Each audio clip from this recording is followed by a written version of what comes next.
வணக்கம். கொடுங்கையூரில் துணை முதலமைச்சர் உதயநிதி ஸ்டாலின் பிறந்தநாள் விழாவை முன்னிட்டு சென்னை வடக்கு மாவட்டம் பெரம்பூர் வடக்கு பகுதி 34A வட்டக்கழகம் சார்பில் பொதுக்கூட்டம் மற்றும் நலத்திட்ட உதவிகள் வழங்கும் நிகழ்ச்சி நடைபெற்றது. சென்னை கொடுங்கையூர் கட்டபொம்மன் பிரதான சாலையில் இளம் தலைவர் தமிழ்நாடு துணை முதலமைச்சர் உதயநிதி ஸ்டாலின் பிறந்தநாள் விழாவை முன்னிட்டு பொதுக்கூட்டம் மற்றும் நலத்திட்ட உதவிகள் வழங்கும் நிகழ்ச்சி 34வது வட்டக்கழக செயலாளர் கொடுங்கையூர் கார்த்திபன் தலைமையில் இன்று மாலை நடைபெற்றது. நிகழ்ச்சியில் Murugan, Jayaraman, SR Kamalakannan, H Rajkumar, K Rathnavel, E Ramesh, RD Karthik ஆகியோர் நிகழ்ச்சிக்கு முன்னிலை வகிக்க, G Joseph, K Palani, SA Suresh, G Manimegalai, S Wesley Francis, M Sudhakar, D Srinivasan, A Ansar Basha, B Suresh Babu ஆகியோர் வரவேற்புரையாற்றினர். பாராளுமன்ற உறுப்பினர் மருத்துவர் கலாநிதி வீராசாமி, பேச்சாளர் க பார்கவி, கன்னிகை G ஸ்டாலின், இரா நரேந்திரன், இரா கருணாநிதி, தயாளன், தமிழ்ச்செல்வன், ப மதிவாணன், அமுல், கமலக்கண்ணன், ஷர்மிளா காந்தி, KV ராஜன், M உமாபதி, இரா Haridas, KE செந்தமிழரசு, CS Ravi, ARR Malaichamy, க பாபு, த ஆறுமுகம், RS மனோகரன், G மாரிமுத்து, கி தினகரன், V முருகன் மற்றும் வட்டக்கழக பகுதி கழக நிர்வாகிகள் பலர் கலந்து கொண்டனர். தமிழ்நாடு மட்டும்தான் காரணம், திராவிடர் இயக்கமும் தமிழ்நாட்டினுடைய முதலமைச்சரும். இப்ப எங்க எப்படியாவது கஷ்டப்பட்டு என் புள்ள நல்லா இருந்துரும்னு நினைக்கிறீங்கல்ல, இந்த நல்லா இருந்துடணும் அப்படின்றதுக்கு என்ன அர்த்தம்? அம்மாமார்கள்ட்டே கேட்போமே, நல்லா இருந்துடணும்னா என்ன அர்த்தம்னா, எப்படியாவது என் பிள்ளைய படிக்க வச்சிடணும்னு நினைப்போம். இந்தியாவில் இத்தனை மாநிலங்கள் இருக்கிறது, இந்தியாவின் பிரதமர் ஆண்ட குஜராத் இருக்கிறது, பிஜேபி ஆளக்கூடிய உத்தரப்பிரதேசம் இருக்கிறது, ராஜஸ்தான் இருக்கிறது, மகாராஷ்டிரா இருக்கு, ஒரிஷா இருக்கு. இந்த எல்லா மாநிலத்துக்கும் இல்லாத ஒரு தனிச்சிறப்பு தமிழ்நாட்டில் இருக்கு. அது என்னன்னா, நீங்க போயிட்டு நான் சொல்றது பொய்யா இருந்தா நீங்க ஒரு 10 வீடு போயிட்டு கணக்கெடுத்து பார்க்கலாம். ஏழை குடும்பங்கள் தமிழ்நாட்டில் இருப்பார்கள், கடன் வாங்கி பொழப்பு நடத்துறவங்க தமிழ்நாட்டில் இருப்பாங்க, வறுமையின் பிடியில் இருக்கவங்க தமிழ்நாட்டில் இருப்பாங்க, ஐயோ நாளைக்கு காசுக்கு என்ன பண்றதுன்னு நினைக்கிறவங்க தமிழ்நாட்டில் இருப்பாங்க. மாற்று கருத்தே கிடையாது. ஆனால் என் பிள்ளையை வறுமையின் காரணமாக படிக்க வைக்க முடியலன்னு சொல்ற ஒரு குடும்பத்தை கூட நீங்கள் தமிழ்நாட்டில் பார்க்க முடியாது. என்ன காரணம்? வறுமையை தாண்டி நீங்கள் ஒரு குழந்தையை பெற்று 6 வயசுல கொண்டு போய் அரசு பள்ளியில விட்டுட்டீங்கன்னா போதும், அது பள்ளி முடிக்கின்ற வரை மட்டுமல்ல, கல்லூரி முடிக்கின்ற வரை நாங்களே பார்த்து கொள்ளுகிறோம் என்று சொல்லக்கூடிய திராவிட மாடல் அரசை தமிழ்நாடு பெற்றிருக்கிறது. அதற்கு முன்னோடி யார்? இப்படி நம்முடைய தமிழ்நாட்டின் முதலமைச்சர் நினைக்க நினைக்க வியப்பாக இருக்கிறது. ஓடி ஓடி உழைக்கணும் அப்படின்ற பாட்டெல்லாம் கேட்டிருப்போம். ஆனா லைவா பாத்தீங்கன்னா ஓடி ஓடி உழைக்கிறார். சக்திக்கு மீறி உழைக்கிறேன் என்ற ஒரு வார்த்தையை சொன்னார். உண்மையாகவே அவரின் சக்திக்கு மீறி அவர் உழைக்கல. நல்லா புரிஞ்சுக்கோங்க. ஐயோ ஏன் சக்திக்கு மீறி உழைக்கிறேன் என்பதல்ல அந்த வார்த்தை, மனித சக்திக்கு மீறி உழைத்து கொண்டிருக்கிறார்.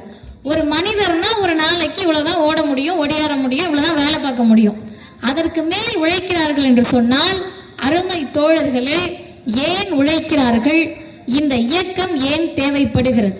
அன்பிற்குரிய சகோதரிகளே, வந்து உட்கார்ந்திருக்கக்கூடியவங்க எல்லாரையுமே நான் பார்க்கிறேன். எல்லாருமே கடவுள் நம்பிக்கை இருக்கக்கூடியவர்களாக தான் பெரும்பாலும் இருக்கிறீர்கள். பெரும்பாலும் இல்லை, எல்லாரும் அப்படிதான் இருப்பீங்க என்னை தவிர. இப்ப நீங்க எல்லாம் அப்படிதான் இருக்கீங்கன்றப்ப நெற்றியில் குங்குமம், திருநூறு, சந்தனம் எல்லாமே இருக்கு. அதற்கு இணையாக தலையில் புர்கா போட்டு இஸ்லாமிய சகோதரிகளும் அமர்ந்திருக்கிறார்கள். இது என்னங்க பெரிய பிரமாதம்? இது என்ன, என் தங்கச்சி மாதிரி எங்க அக்கா மாதிரி ரம்ஜான் வந்தா பிரியாணி கொடுக்க போறாங்க. ஏங்கா இங்க இருந்து சைதாப்பேட்டைக்கு எனக்கு கூட நீங்களாம் கொடுத்து விடலாம். இப்ப இவங்க எல்லாம் உட்கார்ந்துருக்காங்கன்னா இது என்ன, இதை எதுக்கு இந்த பிள்ளை பெரிய ஆச்சரியமா பேசுது அப்படின்னு நீங்க நினைக்கலாம். ஒன்றை மட்டும் புரிந்து கொள்ளுங்கள், ஏன் திராவிடர் இயக்கம் தான் இந்த மண்ணை ஆள வேண்டும்? இன்னும் வெளிப்படையாக சொன்னால் திமுக தான் இன்னும் பல 10 ஆண்டுகளுக்கு தமிழ்நாட்டை ஆள வேண்டும் என்று நாம் சொல்லுவதற்கான அடிப்படை காரணம் இது. நீங்க வட இந்தியாவில் போய் ஒரு பொதுக்கூட்டம் நடத்தி, பொதுக்கூட்டம்லாம் விடுங்க, ஒரு பொது வெளியில் ஒரு இந்துக்களையும் கிறிஸ்தவர்களையும் இஸ்லாமியர்களையும் சரிசம நிகராக அமர்த்தி வைக்க முடியுமா என்பது மோடி ஆளக்கூடிய இந்தியாவில் கேள்விக்குறி. ஏன் தெரியுமா? இஸ்லாமிய சகோதரர்களுக்கும் திமுக மீது மிக நெருங்கிய தொடர்பு எப்பயுமே இருக்கும். கலைஞர் மீது அவ்வளவு அன்பாக இருப்பாங்க. இஸ்லாமியர்களுக்கு என்று தனி கட்சி ஆரம்பித்தால் கூட கலைஞரோடு அவர்கள் இருப்பார்கள். ஏன் அந்த சிறுபான்மையினர்களுக்கு கலைஞர் மீதும் திமுக மீதும் இன்றைய முதலமைச்சர் மீதும் அந்த பிடிப்புன்னு கேட்டீங்கன்னா, பெருசான வரலாற்றுக்கெல்லாம் போல. கர்நாடகால 2 வருடத்திற்கு முன்பு, ஏறக்குறைய 2 வருடத்திற்கு முன்பு, தலையில புர்கா போட்டுட்டு ஸ்கூலுக்கு வரக்கூடாதுன்னு சொல்லி ஒரு ஆர்டர் பாஸ் பண்றாங்க பிஜேபி. ஏங்க தலையில புர்கா போட்டுட்டு வரக்கூடாதுன்னு கேட்டா, இஸ்லாமியர்களுடைய வழிபாட்டு உரிமையில நான் தலையிடுவேன்றது மோடி, பிஜேபி, RSS, சங்க பரிவார் மதவாத கூட்டம். ஓ அப்படியான்னு சொல்லி எல்லா மாநிலங்களும் வேடிக்கை பார்த்துச்சு. இது எவ்வளவு பெரிய பிரச்சனை யோசிச்சு பாருங்க. அவர்களுடைய மத உரிமை அது, அவர்கள் வழிபாட்டு முறை அது, அவர்கள் அதை ஏற்றுக்கொண்டு அணுகிறார்கள். அப்படி அணியக்கூடிய ஒருவரால் யாராவது ஒரு ஹிந்துக்கு பாதிப்பா?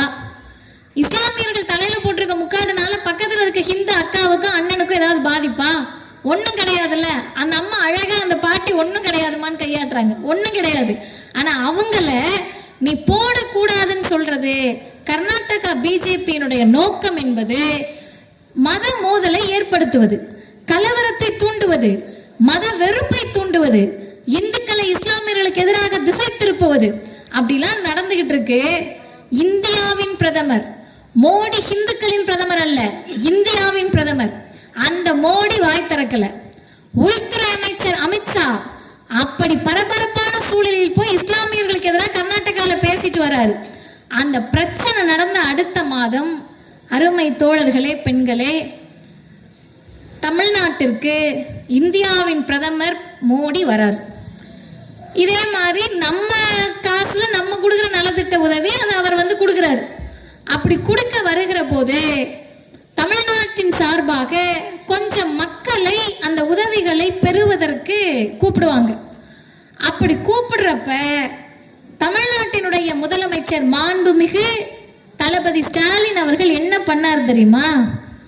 கர்நாடகால இஸ்லாமிய சகோதரிகளுக்கு எதிராக, இஸ்லாமிய மதத்திற்கு எதிராக மதவாதத்தை தூண்ட உங்களுக்கு அவர்களுடைய தலையில் இருக்கக்கூடிய புர்கா உறுத்துகிறதா என்று சொல்லி என்று நினைத்து மேடையில் பிரதமர் மோடியின் கையில் முதல் நலத்திட்ட உதவியை தலையில் புர்காவோடு இஸ்லாமிய பெண்ணை தமிழ்நாட்டில் வாங்க வைத்தவர் தமிழ்நாட்டின் முதலமைச்சர். இது என்னன்னு கேட்டீங்கன்னா, ஒரு குறியீடு. தமிழ்நாடு என்பது எல்லோரும் அமைதியாக வாழ்வதற்கான மண் என்பதை காட்டுவது. செய்திகளை சுட சுடவும் சூடாகவும் தெரிந்து கொள்ள எங்களை சப்ஸ்கிரைப் பண்ணுங்க. அப்படியே பெல் சிம்பலை கிளிக் பண்ணிடுங்க.